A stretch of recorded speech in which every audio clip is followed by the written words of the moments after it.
সবাইকে ভুলে যেতে নেই। কিছু মানুষের মুখ সব সময় মনে রাখতে হবে। সকালে যে মানুষ তোমার সামনে হেসে কথা বলল, সন্ধে সেই আবার তোমার পিছনে গিয়ে দুর্নাম রটালো, তাকে ভুলে গেলে হবে?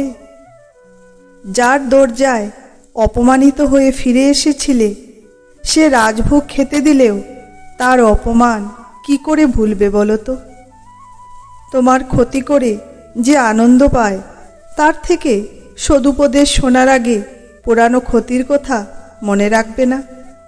আমার মনে হয় কিছু মুখ মনে রাখতে হয় নিজের জন্য, নিজের ভালো থাকার জন্য, নিজের আত্মসম্মানের জন্য।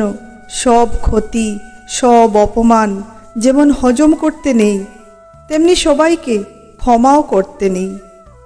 ব্যক্তিত্ব বিসর্জন দিয়ে নিজেকে যার তার কাছে ছোট করো না কখনো।